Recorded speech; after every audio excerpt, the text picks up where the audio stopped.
साथियों नमस्कार। नई दिशा एम देवरिया इस समय लखनऊ के धरातल पे जहां से शिक्षा मित्रों का होगा कल्याण। माननीय आदित्यनाथ मुख्यमंत्री उत्तर प्रदेश, तमाम संगठन पिछले अपने शिक्षा मित्र के भविष्य के लिए बहुत संघर्ष किए और सफलता होने के कारण वे अपने आवास में बैठ करके अच्छे दिन की तलाश में इस बिंदु पे चले गए हैं कि नई सरकार आएगी तो शिक्षा मित्रों का सम्मान वापस होगा।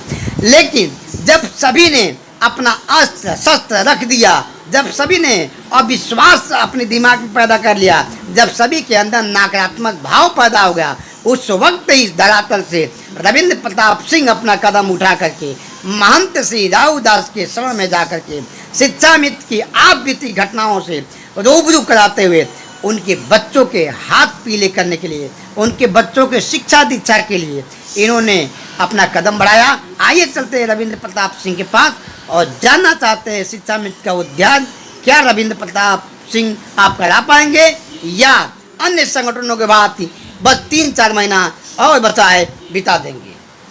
देखिए, पूर्व के संगठनों की गलत नीतियों के कारण आज उत्तर प्रदेश के शिक्षा मित्रों की जो स्थिति है, लगभग 4 साल हो गए हैं। बहुत सारे संगठनों ने बहुत सारा संघर्ष किया है, तो निश्चित रूप से कुछ कमियां रह गई थी, जिसके कारण लगभग हमारे 5000 साथी काल के गाल में समा गए और जो भी जिम्मेदार व्यक्ति हैं उनके द्वारा हमारे प्रति एक भी शब्द नहीं बोला गया था।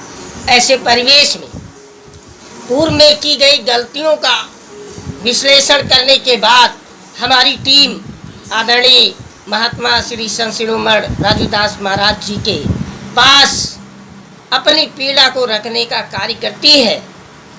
चूँकि उत्तर प्रदेश के मुख्यमंत्री आदरणीय लोकप्रिय योगी आदित्यनाथ जी जो स्वयं एक महात्मा हैं और हमारे मान सम्मान को वापस दिलाने का बीड़ा आदरणीय महात्मा राजूदास महाराज जी ने ही उठाया है।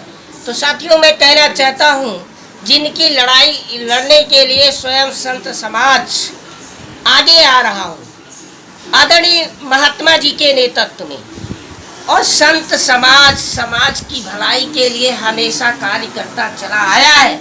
चूँकि उत्तर प्रदेश के मुख्यमंत्री आदरणीय लोकप्रिय मुख्यमंत्री जी स्वयं महात्मा हैं और महात्मा दयालु होते हैं और यदि विनम्रता के साथ पूरी ईमानदारी के साथ अपनी पीड़ा को रखने का कार्य आदरणीय महात्मा जी के नेतृत्व में किया जा रहा है, तो निश्चित रूप से हमें विश्वास है कि हमारी टीम अपने लक्ष्य को प्राप्त करेगी और उत्तर प्रदेश के एक एक शिक्षा मित्र भाई बहन का मान सम्मान आदरणीय लोकप्रिय मुख्यमंत्री जी के द्वारा सुरक्षित किया जाएगा। अब प्रश्न ये उठता है शिक्षा मित्र समाज से, जब माननीय मुख्यमंत्री श्री योगी आदित्यनाथ जी के हाथ शिक्षा मित्र का कल्याण होना है, माननीय गृह मंत्री अमित शाह जी के हाथ कल्याण होना है,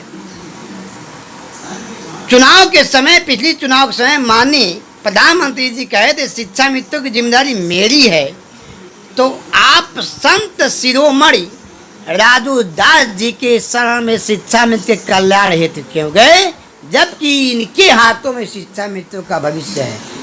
इसके बारे में आप क्या कहना चाहेंगे? आदरणीय महात्मा श्री संत शिरोमणि श्री राजूदास महाराज जी भारतीय जनता पार्टी के एक जिम्मेदार पद पे हैं। ये प्रधानमंत्री जन कल्याण योजना के प्रदेश महामंत्री भी हैं और आदरणीय प्रधानमंत्री जी के कार्यों का प्रचार प्रसार भी करते हैं और लोकप्रिय मुख्यमंत्री जी के भी काफ़ी करीबी माने जाते हैं। तो कहते हैं कि जब राम की शरण में जाना हो तो सबसे पहले हनुमान जी का अनुसरण करना चाहिए।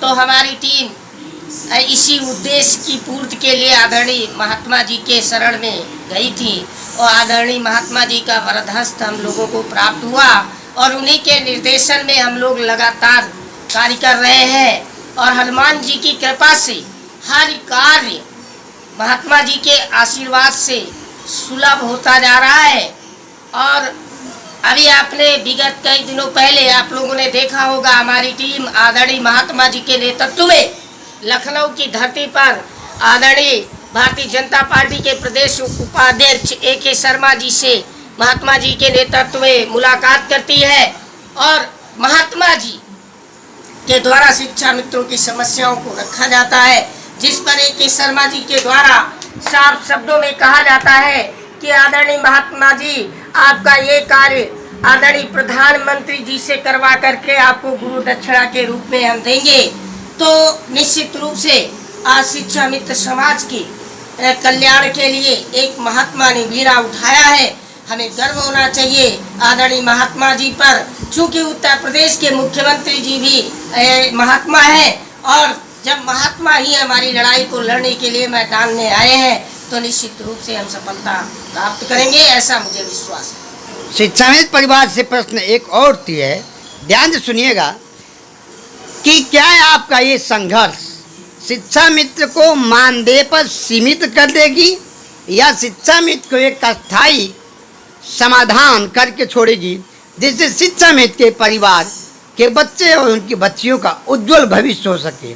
ये प्रश्न तमाम प्रकार के शिक्षा मित्र परिवार से आपके पास भी फोन आती होगी और मेरे पास तो लाइन लगी है दूरभाष के माध्यम से। जानने के लिए मैं चाहता हूँ आपके माध्यम से, चैनल के माध्यम से आप शिक्षा मित्र परिवार को बताएं कि क्या आपका ये संघर्ष, आपकी टीम का संघर्ष, महात्मा श्री राहुदास जी का संघर्ष मानदेय तक सीमित रह जाएगी या इनको सम्मानजनक वेतनमान मिलने की व्यवस्था की जाएगी। इस पे आप क्या कहना चाहते हैं? मान श्री राहुदास जी आपसे क्या संदेश दिए हैं, आप बताने की कृपा करें।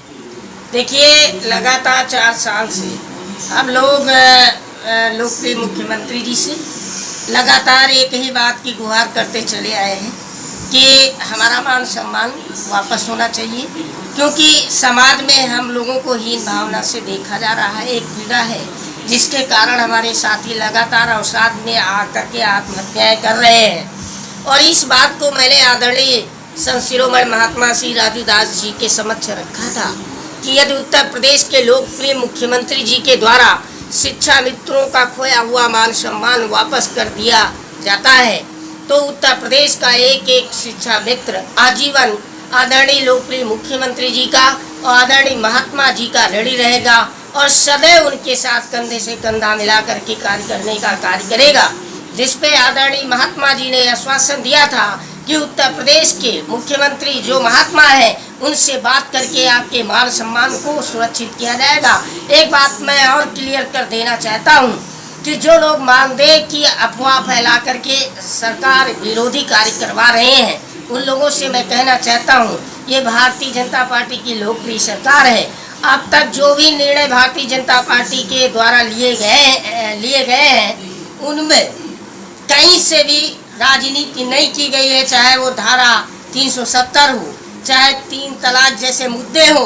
तो निश्चित रूप से उत्तर प्रदेश के शिक्षा मित्रों को भरोसा रखना होगा कि सरकार कार्य में विलंब जरूर कर रही है, लेकिन एक ऐतिहासिक निर्णय होगा और उत्तर प्रदेश के एक एक शिक्षा मित्रों का खोया हुआ मान सम्मान आदरणीय लोकप्रिय मुख्यमंत्री जी के द्वारा सुरक्षित किया जाएगा, क्योंकि हमारी टीम का नेतृत्व आदरणीय महात्मा श्री संत शिरोमणि राहुदास महाराज जी कर रहे हैं और उत्तर प्रदेश के एक एक शिक्षा मित्र भाई बहन को महात्मा जी पर गर्व होना चाहिए, जिन्होंने ऐसी विषम परिस्थिति में हमारी आवाज को सरकार के सामने उठाने का कार्य किया। शिक्षा मित्र के समाज से ही दूर से नहीं, एक प्रश्न आती है, मन श्री राहुदास जी राजनीति कर रहे हैं, चुनाव के चक्कर में शिक्षा मित्र को गुमराह कर रहे हैं।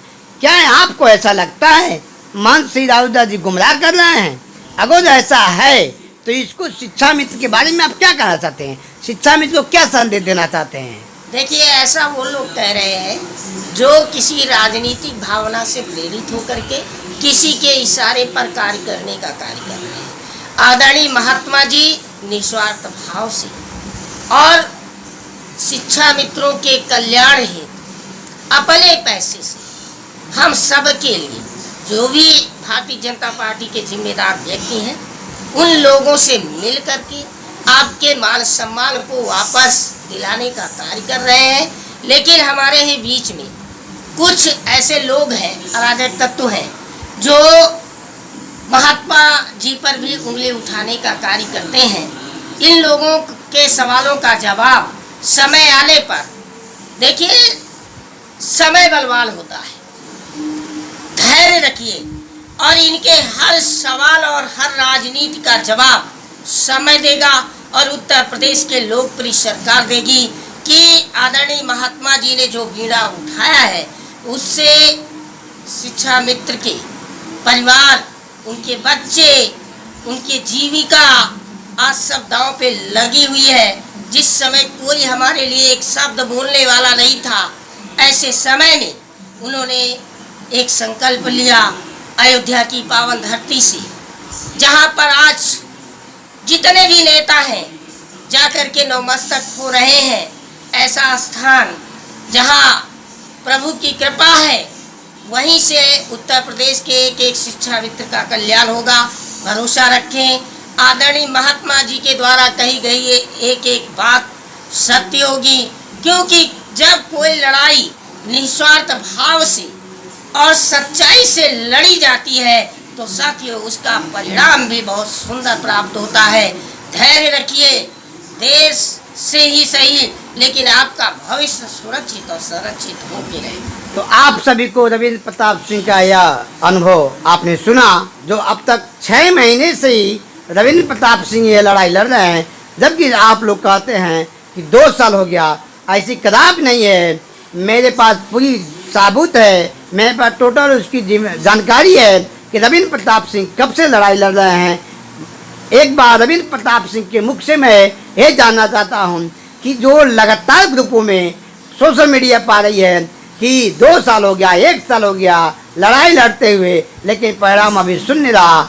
मैं चाहता हूँ रविंद्र प्रताप सिंह आप बताएं, आप इस लड़ाई में अपना पहला कदम कब रखा और क्यों रखा, कम शब्दों में बताने का प्रयास करिएगा। देखिए, जो निरंतर प्रयास करता है सफलता भी उसी को मिलती है, क्योंकि पूर्व के लोगों के द्वारा जो कृत्य किए गए हैं वो सारा शिक्षा मित्र समाज समझता है। जिनका उद्देश्य सिर्फ पैसा कमाना होता है वो अपने लक्ष्य से भटक जाते हैं। क्योंकि उत्तर प्रदेश की लोकप्रिय मुख्यमंत्री जी पूरी निष्ठा और ईमानदारी के साथ कार्य कर रहे हैं, मुझे विश्वास है। देखिए, आलोचना होनी भी चाहिए, लेकिन आलोचना सार्थक होनी चाहिए और आलोचना में सुझाव होने चाहिए। जो हमारे बड़े हैं, जो हमसे ज़्यादा अनुभव रखते हैं, उनके द्वारा हमें सही मार्गदर्शन मिलना चाहिए। अगर मेरे द्वारा कहीं पे गलती की जा रही है तो मैं उन लोगों से भी अपेक्षा करूंगा कि वो समय समय पर मेरा मार्गदर्शन करेंगे। और मैं बता देना चाहता हूँ कि हमारी पूरी टीम आदरणीय महात्मा जी के निर्देशन में कार्य कर रही है और अपने लक्ष्य के बिल्कुल करीब पहुँच चुकी है। बहुत जल्द आप सफलता के एक कदम और हम बढ़ेंगे, आप लोगों के समक्ष उसके प्रमाण भी आएंगे। बहुत सारे लोग हैं जिनका उद्देश्य शिक्षा मित्रों को गुमराह करके राजनीति करना है, उनसे भी कहना चाहूँगा कि ये जीवन से जुड़ा हुआ मुद्दा है। शिक्षा मित्र के साथ जब शिक्षा मित्र ही नहीं रहेगा तो कैसी राजनीति होगी। पहले तो इनके भविष्य को सुरक्षित कराने का कार्य करिए और आलोचना होनी भी चाहिए और इसका मैं समर्थन करता हूं और उनको साधुवाद भी देता हूं। जो हमारी आलोचना करते हैं उनको भी मैं धन्यवाद देता हूं, क्योंकि जो कार्य करता है उसी की आलोचना होती है। तो आलोचना से सीखना चाहिए और सही दिशा में बढ़ना चाहिए। बाबा धन्यवाद रविंद्र प्रताप सिंह, आपने अपने मुखारबिन से शिक्षा परिवार को सही दिशा में सही तरीक़ा से जो कार्य हो रही वर्तमान में उससे रूबरू कराए, उससे आप उनको साक्षात कराए। आज शिक्षा मित्रों को विश्वास हो गया कि संत राहुदास जी शिक्षा मित्र के कल्याण करेंगे, क्योंकि बाल कांड में लिखा गया है, जहाँ बसो ता सुंदर देशु, जो प्रतिपालक वही नरेशु।